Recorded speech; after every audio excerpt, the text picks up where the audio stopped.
Hermanos, buenos días, les saludo en el nombre del Señor Jesucristo. Quiero pedirles que por favor me acompañen con sus Biblias al Evangelio según San Lucas.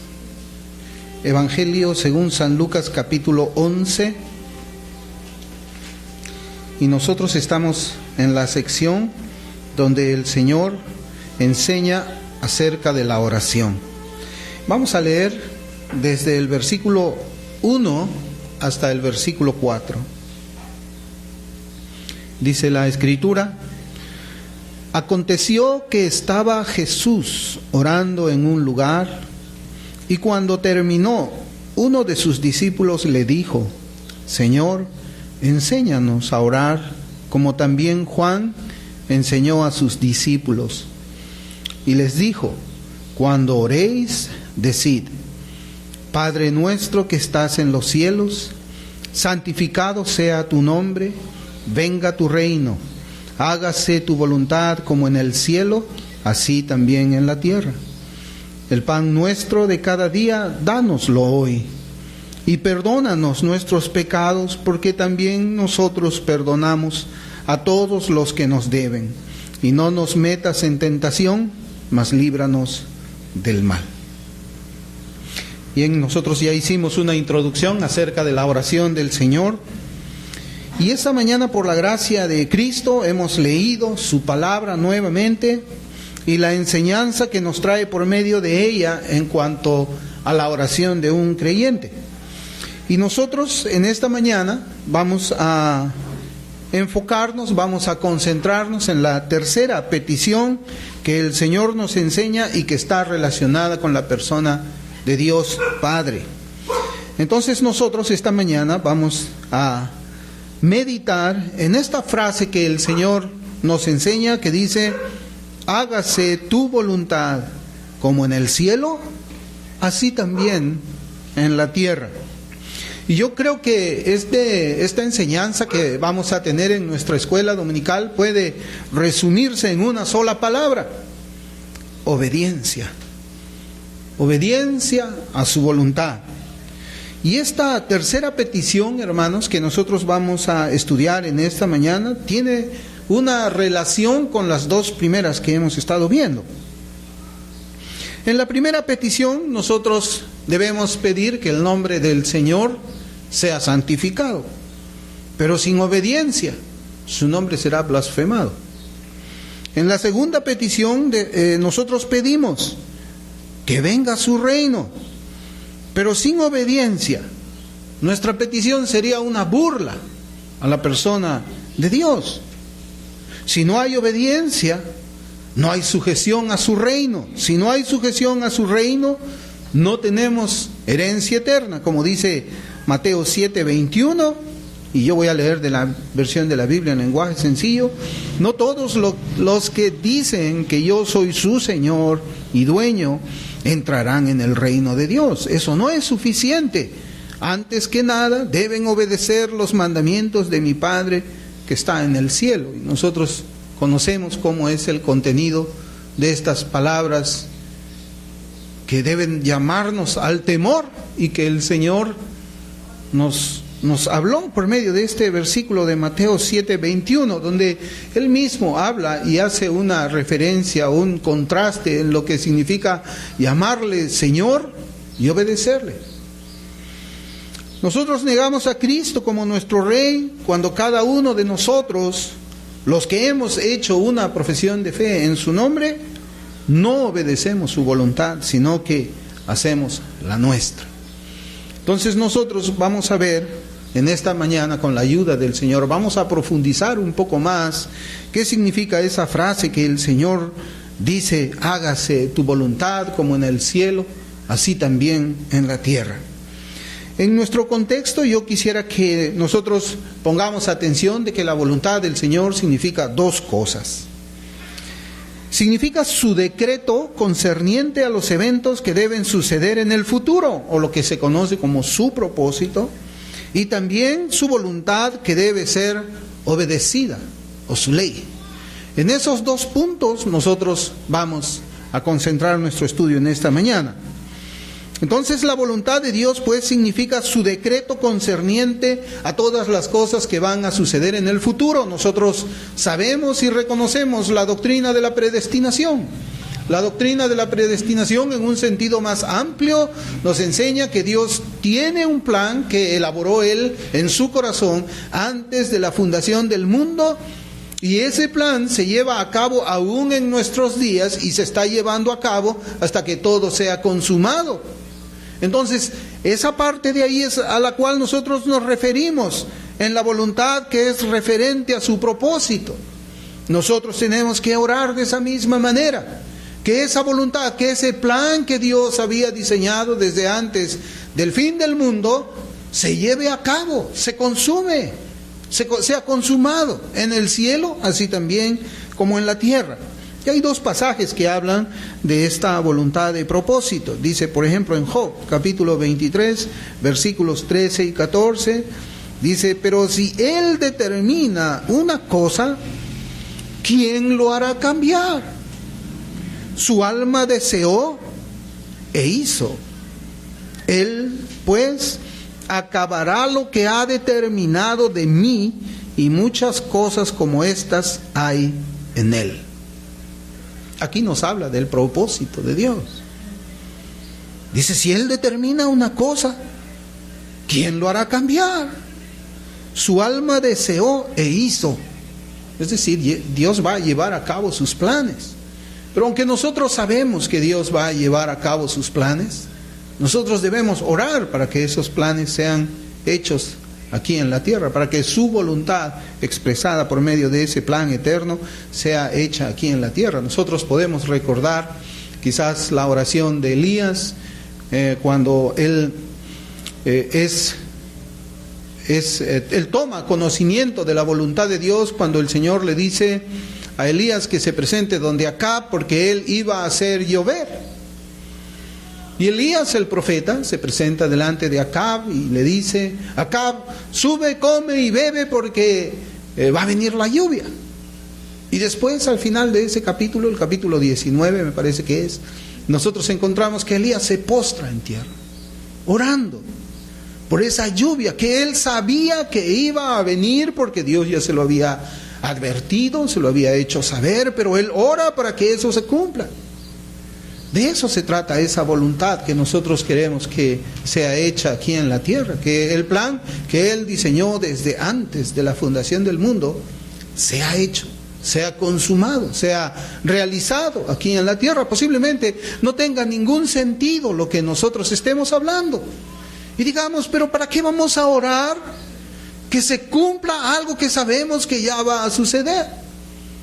Y era algo que estábamos tratando nosotros precisamente el día miércoles, que nos tocó estábamos orando nosotros, y tomamos este ejemplo de la voluntad de Dios revelada, y nosotros decíamos y poníamos como ejemplo, vamos a suponer que el Señor nos dice, sabes, por esta persona que tú oras o que vienes orando, yo le voy a salvar dentro de 3 años. ¿Qué haríamos en ese momento? ¿Dejamos de orar? O bueno, ya sé que Dios le va a salvar, entonces, ¿para qué voy a orar? No debe ser así, ¿verdad, hermanos? Nosotros deberíamos seguir orando para que esa voluntad revelada que nosotros hemos tenido el privilegio de conocer sea consumada, sea hecha. La oración debe ser incesante para que la voluntad de Dios, en este caso la voluntad de propósito, sea llevada aquí en la tierra. Romanos 9:19 también nos habla de esta voluntad de propósito por la cual nosotros tenemos que orar. Romanos 9:19 dice, pero me dirás, ¿por qué pues inculpa? Porque ¿quién ha resistido a su voluntad? ¿De qué voluntad nos habla aquí? De su voluntad de propósito. Acordémonos que en Hechos 4, el Señor también nos revela por medio de su palabra que se habían juntado 4 pueblos, se había juntado Herodes, se había juntado Pilato, se habían juntado los judíos, se habían juntado los gentiles. ¿Para qué dice la Escritura? Para hacer cuanto tu mano había determinado que sucediera. Es una paráfrasis. Es decir, ellos se habían juntado para en su maldad, cumplir los planes, los propósitos de Dios. Luego también nosotros tenemos la voluntad de Dios que debe ser obedecida. Es diferente a cómo es la voluntad de propósito. Y aquí hablamos de su ley. Hágase tu voluntad, que se obedezca tu ley. Aquí. Ya habíamos orado ya que Él venga como rey, que reine aquí. Pero reinar también significa gobernar, y gobernar significa dar leyes a los ciudadanos que están en ese gobierno, para que sea obedecida las leyes de ese rey. En este caso es la ley del Señor. Y en 1 de Tesalonicenses 4:3 dice, pues la voluntad de Dios es vuestra santificación. La voluntad de Dios es vuestra santificación. Y más adelante el versículo 7 dice, pues no nos ha llamado Dios a inmundicia, sino a santificación. Nosotros debemos pedir que su propósito se haga como en el cielo, así también en la tierra. Y debemos pedir que su voluntad prescriptiva, revelada en sus mandamientos, sea obedecida como en el cielo, así también en la tierra. Eso es lo que nosotros podemos ver en cuanto a la voluntad de Dios en su decreto y la voluntad de Dios en su ley, que debe ser obedecida. Por otro lado también, hermanos, nosotros podemos ver en la Escritura que hay una voluntad secreta que nosotros desconocemos. En Deuteronomio 29:29 dice, las cosas secretas pertenecen a Jehová nuestro Dios, mas las reveladas son para nosotros y para nuestros hijos para siempre, para que cumplamos todas las palabras de esta ley. Aquí nos habla de una voluntad secreta, nos habla de una voluntad revelada. Nosotros no podemos orar de manera específica por su voluntad secreta, pero cuando decimos hágase tu voluntad, en cierta forma nosotros también pedimos por ella, pero debemos de pedir por la ejecución de su voluntad, que es revelada por medio de la Biblia y por medio de sus obras. Hay una voluntad que el Señor revela por medio de su palabra escrita y otra por medio de sus obras. Y yo quiero explicarles esto un poco más, hermanos, porque yo me doy cuenta de que esta enseñanza que el Señor Jesucristo trae para nosotros es muy importante. Es muy importante. La voluntad de Dios que leemos en la Biblia debe ser hecha ¿por quién? Por nosotros. Por nosotros. Eso se llama obediencia activa. Y aquí yo voy a hacer un paralelo de lo que es la obediencia activa y la obediencia pasiva que nosotros conocemos en el Señor Jesucristo, y también la obediencia activa y la obediencia pasiva que nosotros tenemos o debemos tener como hijos de Dios. Entonces, la voluntad activa o la obediencia activa es, ¿qué cosa? Es la obediencia a los preceptos de Dios. Nuestra obediencia activa es el cumplimiento por parte de nosotros de su ley y su mandamiento. Por eso yo les decía al principio de que esta enseñanza debe resumirse en una sola palabra: obediencia. Obediencia. Esa es la obediencia activa. El Salmo 48 dice: el hacer tu voluntad, Dios mío, me ha agradado, y tu ley está en medio de mi corazón. En el Nuevo Testamento, el Señor Jesucristo en Juan 5:30 dice: no puedo yo hacer nada por mí mismo, según oigo, así juzgo, y mi juicio es justo, porque no busco mi voluntad, sino la voluntad del que me envió, la del Padre. Y ese debe ser también nuestro sentir. No debemos buscar nosotros hacer nuestra voluntad. Tenemos que hacer la voluntad del Padre, si es que Él es nuestro Rey, si es que Él es nuestro gobernador, si es que verdaderamente Él es nuestro dueño. Nuestra obediencia activa no debe ser condicionada ni selectiva. Debe ser incondicional y debe ser total. Lo que nosotros leemos en la Escritura que quiere que Dios hagamos, debemos hacerlo sin cuestionar. Debemos hacerlo esforzándonos por cumplir la voluntad de Dios. Esa es la característica de un cristiano genuino, hermanos. Una persona puede hacer una profesión de fe, puede decir muchas cosas que es cristiano, puede tener una Biblia bajo el brazo, pero si no obedece al Señor de la forma como es que Él enseña por medio de su palabra, ese hombre se ha engañado y está engañando a todas las personas donde Él se reúne. Cuando no hay obediencia activa, cuando no hay esfuerzo por obedecer al Señor, esfuerzo como la de un luchador, un gladiador, un soldado, hermano, simplemente esa persona se ha engañado. Se ha engañado. Nosotros vivimos tiempos en que quizás muchos ministros tratan de rebajar el mensaje del Evangelio, la obediencia que se tiene que tener a la palabra. ¿Con qué finalidad? Pues con la finalidad de que sean muchos.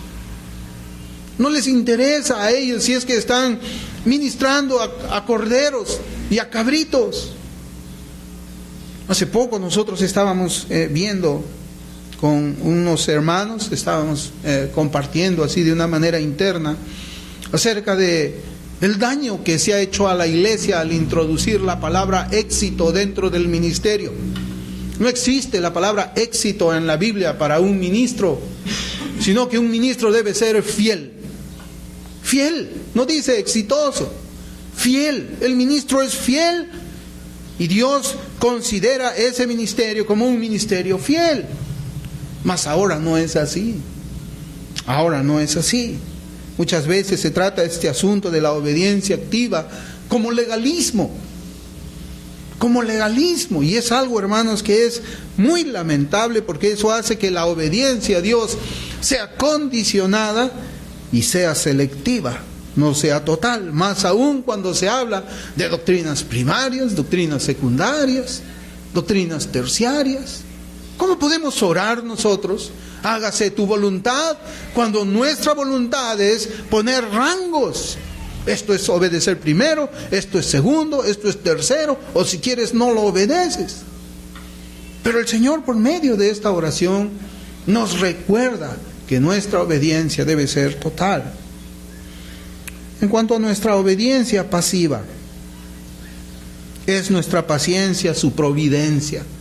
Y esa obediencia activa, si la obediencia activa es la marca de un cristiano genuino, la obediencia pasiva también es la marca de un cristiano genuino. Y yo les decía que la obediencia pasiva es nuestra paciencia, una paciencia con esperanza a su providencia. Nosotros sabemos que Dios gobierna sobre todas las cosas. Dios gobierna sobre todo ser humano. Dios gobierna sobre toda circunstancia. Y tenemos que entender eso. Fíjense, Mateo 26:39, hablando de la obediencia pasiva, nos dice, hablando del Señor Jesús, que ya les decía que es nuestro modelo de obediencia activa y de obediencia pasiva. Dice, yendo un poco más adelante, se postró sobre su rostro, orando y diciendo, Padre mío, si es posible, pase de mí esta copa, pero no sea como yo quiero, sino como tú. El Señor Jesucristo en su humanidad sabía de que Él estaba en unas circunstancias las cuales Dios estaba controlando. Era la voluntad de propósito. Cristo estaba en medio de la voluntad de propósito. Y en su humanidad Él ora de esa manera ante una situación de tribulación que Él estaba pasando. Una situación de angustia estaba atravesando el Señor, porque la Escritura dice que Él, cuando oraba antes de ir a la cruz, su sudor parecían gotas de sangre. Era una situación angustiosa, una prueba. Pero Él decía, no se haga mi voluntad. En medio de esta prueba, en medio de esta presión, no se haga mi voluntad, se haga la tuya, Padre, porque tú estás en control de todo. Igual encontramos también en Hechos, capítulo 21, versículos 13 y 14. Hablando de la profecía de Agabo, en ese contexto, dice la Escritura, entonces Pablo respondió, ¿qué hacéis llorando y quebrantándome al corazón? Porque yo estoy dispuesto no solo a ser atado, mas aún a morir en Jerusalén por el nombre del Señor Jesús. Y como no le pudimos persuadir, desistimos diciendo, hágase la voluntad del Señor. Pablo también había recibido una profecía de Agabo. Y este profeta le había anunciado que iba a sufrir un encarcelamiento allí en Jerusalén, donde él había propuesto en su corazón ir. Pablo decía, bueno, si va a ser así, que no se haga mi voluntad, que se haga la voluntad del Señor. En medio de esa futura tribulación que yo iba a tener, dice Pablo. También en Segunda de Reyes, capítulo 6, si me acompaña ahí. Segunda de Reyes, capítulo 6, versículos 32 y 33. Nosotros vemos también, pero ahora un ejemplo malo de lo que es la obediencia pasiva. Dice la Escritura, y Eliseo estaba sentado en su casa y los ancianos estaban sentados con él. Y el rey envió a un hombre de los que estaban en su presencia, pero antes de que el mensajero llegara a Eliseo, este dijo a los ancianos, ¿veis cómo este hijo de asesino ha enviado a cortarme la cabeza? Estoy leyendo de la Biblia de las Américas. Mirad, cuando el mensajero llegue, cerrad la puerta y mantenerla cerrada contra él. ¿No se oye tras él el ruido de los pasos de su señor? Estaba aún hablando con ellos cuando he aquí que el mensajero descendió a él y le dijo, mira, este mal viene del Señor. ¿Por qué he de esperar más en el Señor? Esas dos últimas palabras es el ejemplo negativo de una falta de obediencia pasiva. Aquí se dice, mira, este mal viene del Señor. ¿Por qué he de esperar más en el Señor? No había obediencia pasiva. No querían pasar las pruebas. ¿Cuántas personas quizás también han hecho una profesión de fe? Y cuando la obediencia pasiva es probada, cuando nos encontramos en medio de diferentes pruebas y tribulaciones, hablamos como este hombre. Estoy en medio de tribulaciones que el Señor ha permitido. ¿Por qué he de esperar más en el Señor? ¿Por qué? Ya no tengo que esperar en Él. Esas pruebas, esas tribulaciones es la voluntad de Dios para mi vida. Pero yo no quiero tener una obediencia pasiva. No quiero esperar. Hermanos, pero es allí cuando nosotros nos encontramos en diferentes pruebas, en diferentes tribulaciones, que debemos aprender a decir, hágase tu voluntad, Señor. Así como Job. Jehová dio, Jehová quitó. Bendito sea el nombre del Señor. Ese es un ejemplo de voluntad o de obediencia pasiva. Un ejemplo de una falta de obediencia pasiva es la mujer de Job. Maldice al Señor y muérete. Es lo mismo que leemos aquí en Segunda de Reyes. Y un creyente, hermanos, así como se caracteriza por una obediencia activa, también se caracteriza por una obediencia pasiva. Porque cuando viene la prueba de su fe, ¿qué es lo que hace el creyente? Se pone en las manos de su Señor. Y dice, Señor, hágase tu voluntad en mi vida. En el cielo, así como en el cielo, también en la tierra, en mi vida, hágase tu voluntad, Señor. Estoy en medio de la prueba, dame la fortaleza, Señor, para pasar la prueba. Señor, que mi fe no desmaye, auméntame la fe, Señor. Eso es lo que un creyente tiene que hacer. ¿Y cuántas veces nosotros escuchamos eso? ¿Cuántas veces vemos eso? Cuando viene la tribulación, las personas se doblegan. Renuncian al cristianismo, renuncian a los principios de la Escritura, renuncian a la obediencia a Dios, renuncian a obedecer al Señor pasivamente. No lo quieren dejar ser soberano sobre sus vidas. Por eso yo les decía, hermanos, que este estudio es importante. A veces Quizás cuando hemos sido, o yo he sido católico de niño, muchas veces yo repetía, hágase tu voluntad así en el cielo como en la tierra. Y lo repetí no sé cuántas miles de veces cuando yo era niño. Pero el sentido es muy profundo. Es muy profundo. Es muy rico para una persona que ha hecho una profesión de fe en el Señor. Muchas veces nosotros cuando comenzamos a escuchar así esta clase de enseñanzas, decimos, así se llama eso que yo creo, así como yo espero en el Señor, eso que yo espero en el Señor con fe y esperanza, no sabía que se llamaba obediencia pasiva. Porque hay muchos hermanos que lo practican, solamente que no saben cómo es que se llama. Ese deseo entonces que yo tengo de obedecer al Señor en sus mandamientos, eso se llama obediencia activa.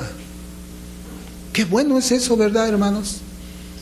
Que hayan hermanos, que hayan hermanas que practican de esa forma y llegan a enterarse de cómo se llama eso.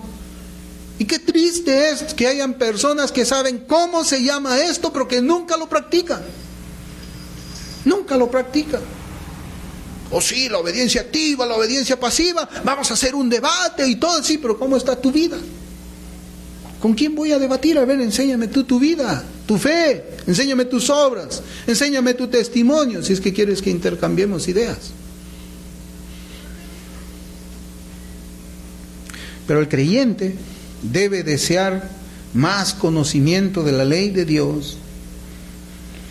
¿Por qué? Porque los mandamientos de Dios no son difíciles de aprender. Los mandamientos de Dios es precisamente lo que hablamos, la obediencia activa.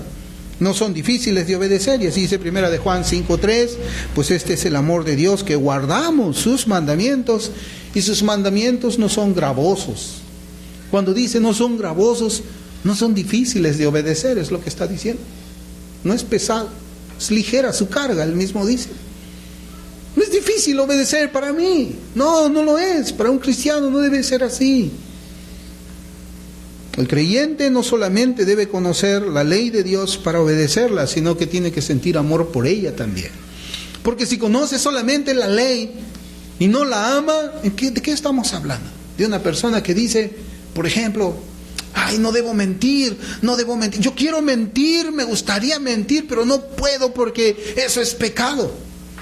Bueno, está obedeciendo, no miente, pero no lo hace por amor. No ama la ley. A él le gustaría quebrantarla.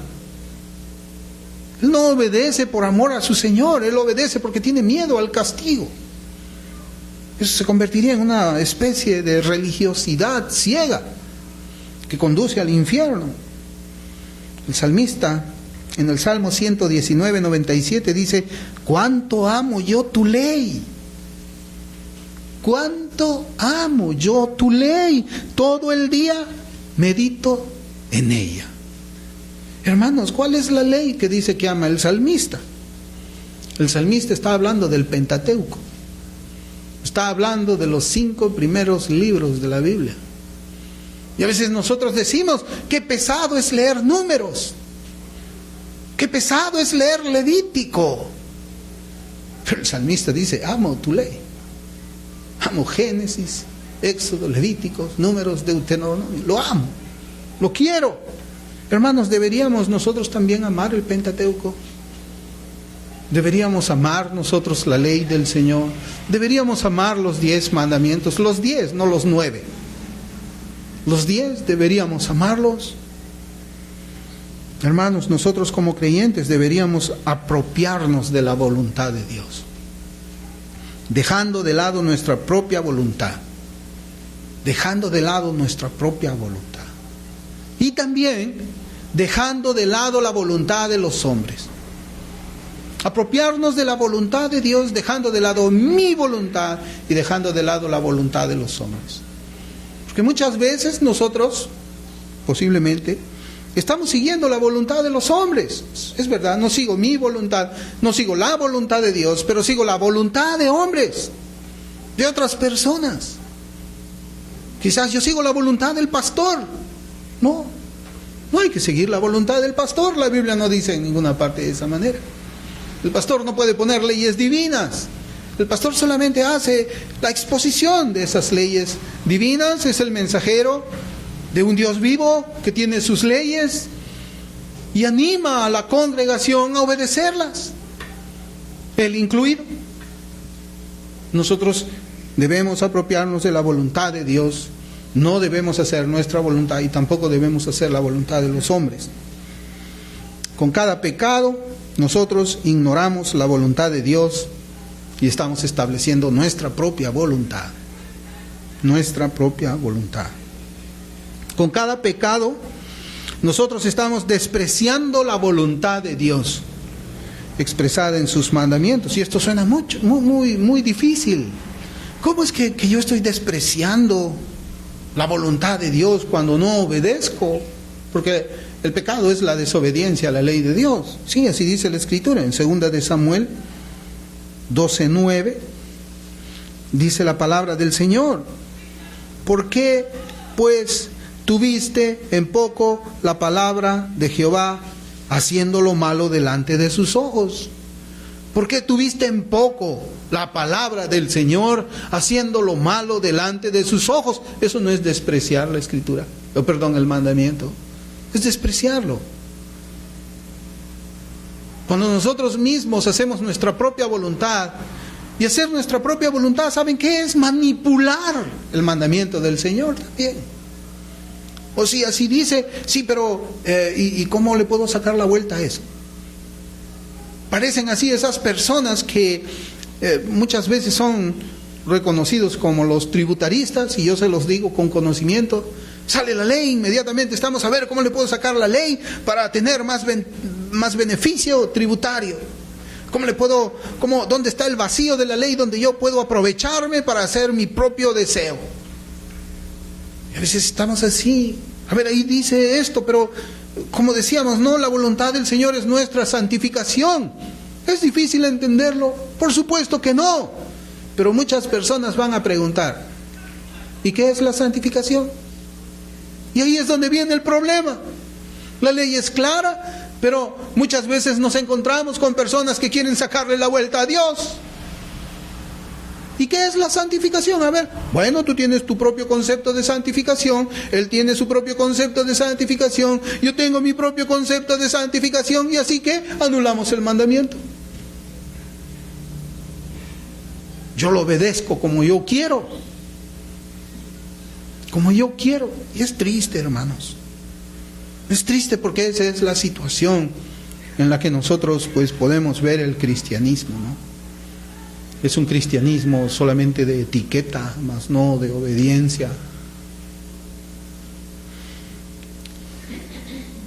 Cuando oramos, hágase tu voluntad, estamos renunciando a hacer nuestra voluntad. Eso es lo que nosotros estamos haciendo.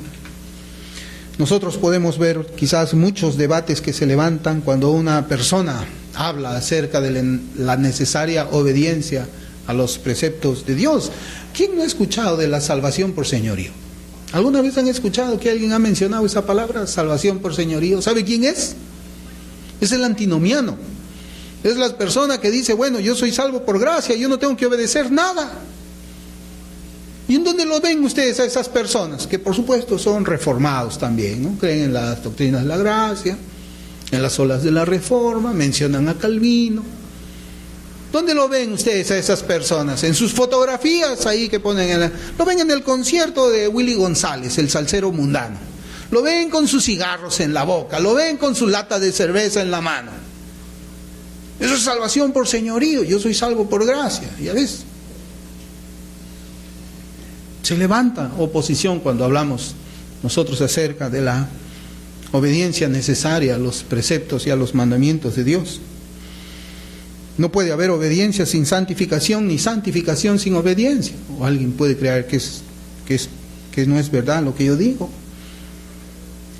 Ya dijimos que la Biblia nos dice de una manera clara, la voluntad de Dios es nuestra santificación, la de ustedes y la mía. Esa es la voluntad del Señor. Yo quisiera traerles un ejemplo. El 26 de julio del año pasado, en el año 2014, exactamente un año hoy, yo hice esta publicación. Y cito: Me he dado cuenta que si uno hace énfasis en la santidad como evidencia de haber nacido de nuevo, se gana la oposición de muchos evangélicos. Eso publiqué yo. Y había un comentario que quiero citárselos y les voy a mencionar a ustedes ahora. El comentario a esa publicación que yo hice dice: es difícil ser oportuno, comedido y certero en muchos asuntos de la vida cristiana. Con frecuencia nos posicionamos en extremismos o en actitudes equivocadas que a menudo sacan a relucir nuestra dureza y falta de amor. Dios nos ayude a ser equilibrados en todo. Ay, hermanos, yo hablo de hacer énfasis en la santidad. Y dicen que soy duro y falto de amor. Otro reformado, o sea, perdón que me ría, no, hermanos, pero esto refleja la situación de la iglesia. Debería llorar y no reírme, ¿no? Debería llorar y no reírme. Nuestra dureza y falta de amor. ¿A quién? Falta de amor al pecado será. Falta de amor a lo antinomiano. Falta de amor, ¿a qué más? A la mundanalidad, porque a eso yo no le amo. Yo amo la santidad, yo no amo el resto de esas cosas. Hermanos, más allá de lo que cualquier persona puede decir en cuanto a la obediencia, a la voluntad de Dios, la Biblia enseña de una manera muy clara lo siguiente. Yo quisiera que prestemos atención a esto. El alma, y aquí voy a hablar yo de salvación, el alma nunca es renovada hasta que la mente es renovada y nuestra voluntad sea quebrantada.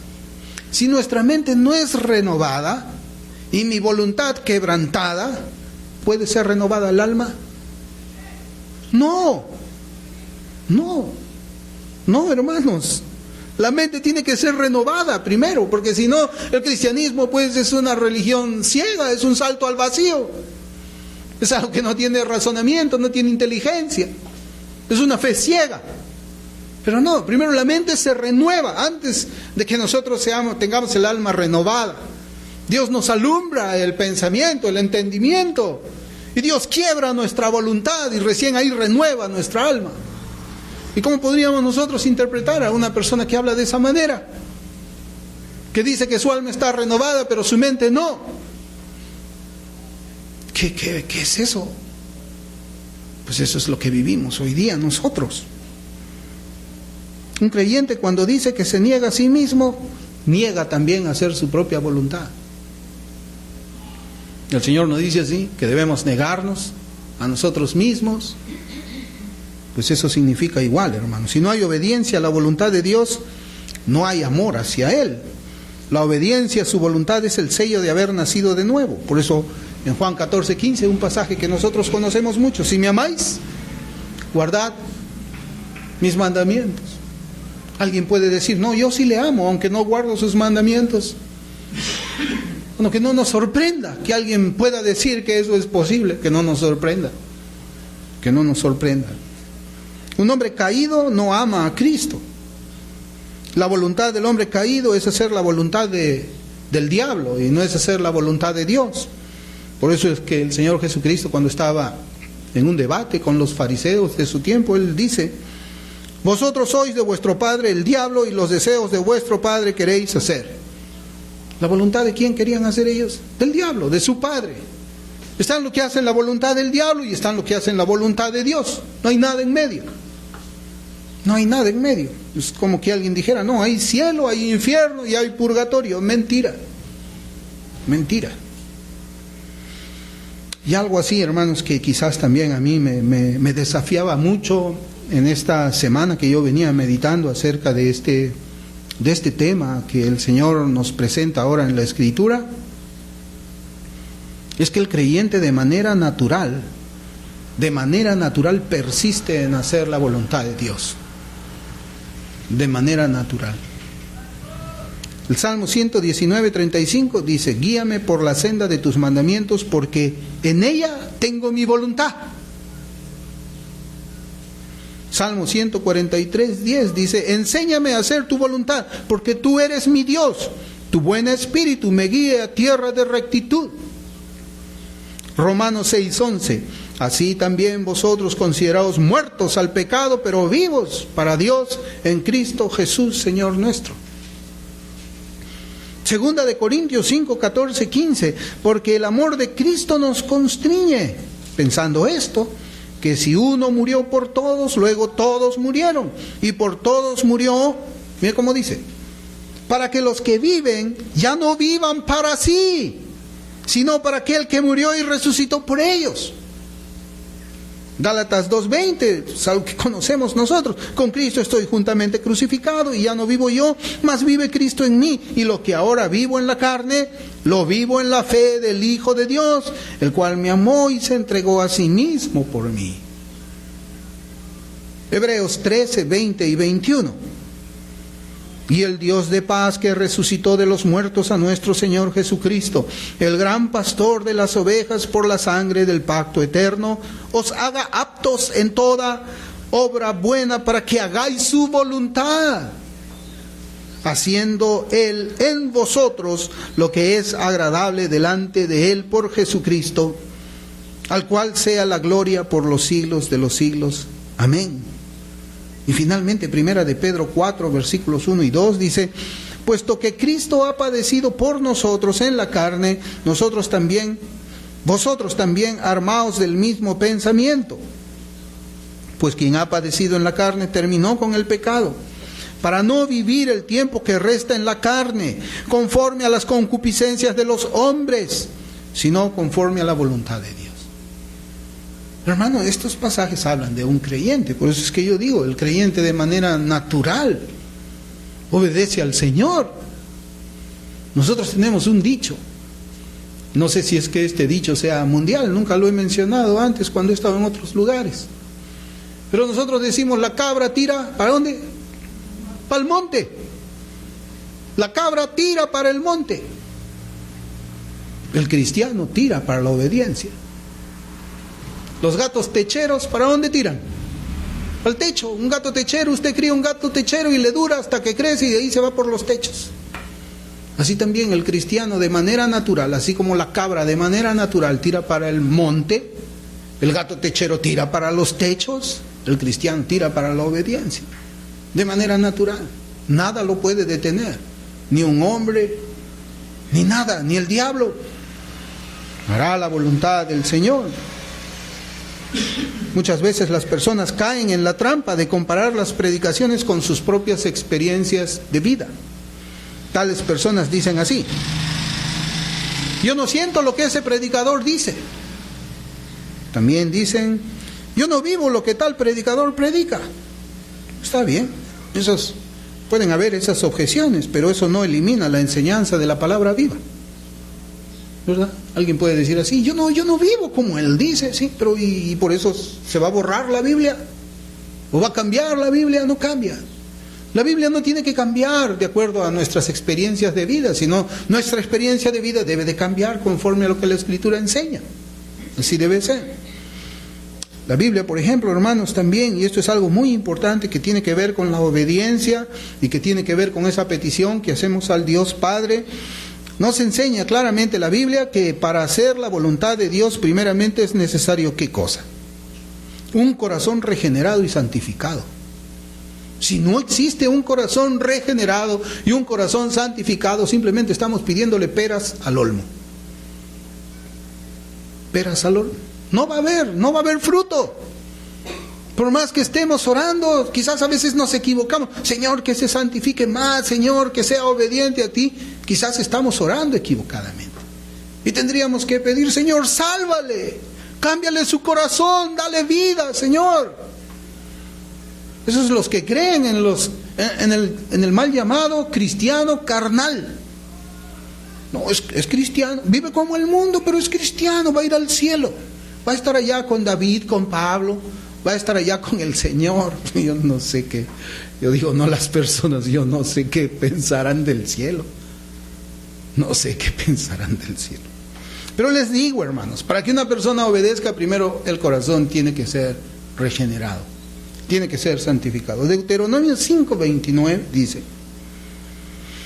¿quién diera que tuviesen tal corazón, que me temiesen y guardasen todos los días todos mis mandamientos, para que a ellos y a sus hijos les fuese bien para siempre? Mire, ¿quién diera que tuviesen tal corazón?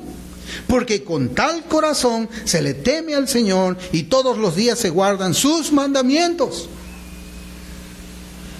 Deuteronomio 36 dice: y circuncidará Jehová tu Dios tu corazón y el corazón de tu descendencia, para que ames a Jehová tu Dios con todo tu corazón, con toda tu alma, a fin de que vivas. Y ya sabemos, ¿no? El que me ama, guarda mis mandamientos. Jehová circuncida el corazón para que le amen, para que guarden sus mandamientos. Un corazón circuncidado es un corazón obediente. Y Ezequiel 36, 26, 27, que tantas veces a veces lo escucho también citar por muchos calvinistas.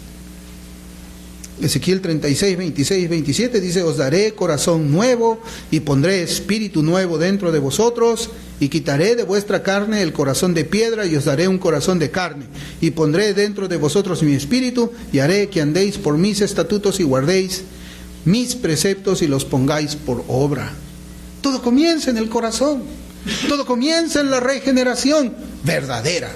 Cuando el Evangelio no llega en palabras solamente, sino llega en poder del Espíritu con toda convicción. Así es. Alguien puede decir: pero yo no siento nada de eso. Bueno, si alguien dice que no siente nada de eso, yo le digo: hay esperanza para usted. Arrepiéntase de sus pecados y ponga su fe en Cristo. Obedezca el mensaje del Evangelio. Otro aspecto que nosotros vemos en nuestro pasaje aquí de la oración que nos enseña el Señor es respecto, ¿dónde es que debe ser la voluntad de Dios hecha? ¿No? O sea, es una pregunta, ¿dónde debe ser hecha la voluntad de Dios de acuerdo a nuestro pasaje? Bueno, de acuerdo a nuestro pasaje dice que debe ser hecha en el cielo, así como en el cielo, así también en la tierra. El ejemplo de obediencia en la tierra debe imitarse de la obediencia que hay en el cielo. Y aquí seguramente ya estamos rompiendo nuestros esquemas. ¿Cómo es eso pero así dice la Escritura, ¿no? La Escritura dice: como en el cielo, así también en la tierra. O sea, ¿quién es el que pone como ejemplo el cielo para obediencia en la tierra? ¿Quién lo hace? ¿Lo hace el pastor? Lo hace Dios. Lo hace Dios. ¿Se equivocó? No, no se equivocó. En Juan capítulo 17, versículo 4, yo voy a leer de la palabra de Dios para todos, dice: te he dado honra aquí en la tierra, porque he terminado lo que me dijiste que hiciera. Te he dado honra aquí en la tierra. Son palabras del Señor Jesucristo. Hermanos, hacer la voluntad de Dios en la tierra debe ser nuestra tarea constante, hasta que nosotros entremos en la gloria. Nuestro versículo, como le digo, dice: hágase tu voluntad como en el cielo, así también en la tierra. Hermanos, ¿cómo es obedecido Dios en los cielos? Si el ejemplo es los cielos, entonces ¿cómo es obedecido Dios en los cielos? Ahí tenemos que leer el Salmo 103, versículo 20 y 21. Salmo 103, 20 y 21.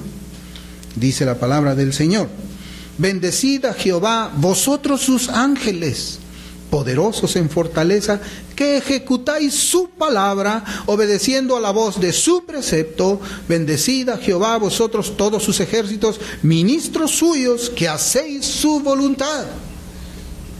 Así dice la Escritura, así es la obediencia en el cielo. Claro, pero hay personas que posiblemente pueden pensar y dicen que esto es imposible en la tierra. Pero yo he notado algo, hermanos. Cuando una persona habla de esa manera, lo hace como una excusa para la desidia y la indiferencia al santo mandamiento. Hablarlo de esa forma es pecado. Es pecado. Y si alguien enseña de esa manera, está enseñando a otros a cometer pecados contra Dios. La Biblia enseña que de una forma natural, como ya les decía, el creyente se esfuerza en la obediencia por amor a Cristo crucificado. Solamente alguien que ha visto a Cristo crucificado puede actuar así en obediencia, sin que los mandamientos sean gravosos o difíciles de cumplir. Solamente alguien así. Ahora, la Escritura dice que así como en el cielo Dios es obedecido, tiene que ser aquí en la tierra. Y eso, pues, como que nos desafía a nosotros. Y está bien, aceptemos el desafío, hermanos. O no podemos aceptar el desafío que el Señor nos hace. O no podemos esforzarnos aquí en la tierra para obedecer al Señor, así como sus ángeles le obedecen allá en el cielo. No debemos de pensar de una manera diferente. No debemos hacerlo. Ahora, es verdad que los ángeles no tienen las mismas debilidades que nosotros tenemos, es verdad. Los ángeles tampoco tienen nuestras mismas necesidades, pero ellos obedecen a Dios en los cielos. Lo que nosotros tenemos que recordar, hermanos, es que en algún momento nosotros vamos a entrar en comunión con los ángeles cuando entremos en gloria. Los obedientes del cielo con los obedientes de la tierra. Así va a ser allí.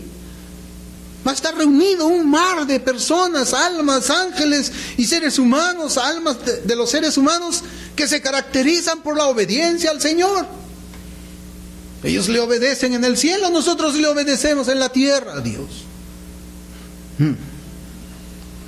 La obediencia a Dios en los cielos es así como en la tierra. Decir, hermanos, que esto no es posible es negar la palabra de Dios, es llamarle a Cristo mentiroso. Ahora, ¿cuál es la diferencia? Y aquí yo les voy a enseñar cuál es la diferencia. La obediencia a Dios en los cielos, así como en la tierra, no es en la misma medida. No es en la misma medida, pero es en la misma forma. ¿Sí? ¿Entendimos?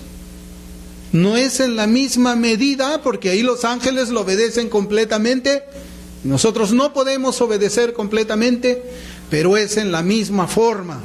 Porque así como ellos tienen ese deseo de obedecer a Dios, el que ha nacido de nuevo también lo tiene. Aunque la carne estorbe por algún momento, ¿no? Este es un asunto de obediencia, hermanos. El Señor cuando dice, hágase tu voluntad, Señor, como en los cielos, así también en la tierra, está hablando de obediencia. Y acuérdese, obediencia activa, obediencia pasiva, como la marca de una persona que ha nacido de nuevo. Y tenemos, hermanos, ¿saben qué? Que pararnos ya firmemente y decir, tú obedeces al Señor, no obedeces al Señor, entonces te debo predicar el Evangelio, porque tú estás dando fruto malo, como un estilo de vida. Más allá de los sentimientos, es mejor herir con la palabra a quedarnos callados para que después, sin ninguna confrontación, terminen en el infierno. Así es, no podemos ser nosotros como esa respuesta que encontramos y que dicen, nos hablan de extremistas, de celosos, de legalistas. Eso es un invento del diablo, hermanos. Sin santidad nadie verá al Señor y sin obediencia no hay santidad. Así está, así dice la Escritura. Y confrontemos a las personas, sean lo que sean, nuestros hijos, nuestros padres, nuestros hermanos en la fe. Hablemosle directamente, tú no obedeces la palabra del Señor. Y ese es el estilo de vida que se ve aquí. Puede ser miembro de la iglesia, puede ser lo que sea, pero si en algún momento nosotros vemos así, hermanos, tenemos que llamarle al arrepentimiento a esa persona. Hágase tu voluntad en los cielos como en la tierra. Así es. Y nosotros no solamente debemos orar así. La obediencia debe comenzar por nosotros mismos, hermanos. Nosotros mismos. Nosotros debemos decir, Señor, hágase tu voluntad. Tus ángeles en los cielos te obedecen, Señor. Tus santos en la tierra también te obedeceremos, Señor. Y tenemos que agradecerle también al Señor por las obras de su voluntad que ha hecho en nuestra vida.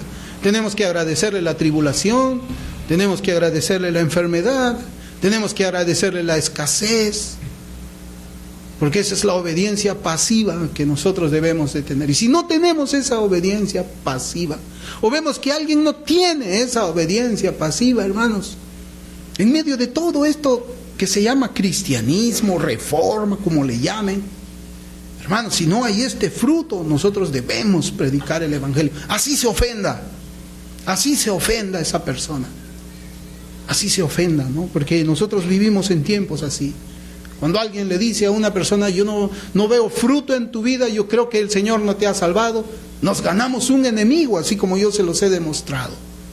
Nos ganamos un enemigo, pero ¿sabe qué? Mientras Dios esté de nuestro lado, ¿qué importa eso? ¿Qué importa eso?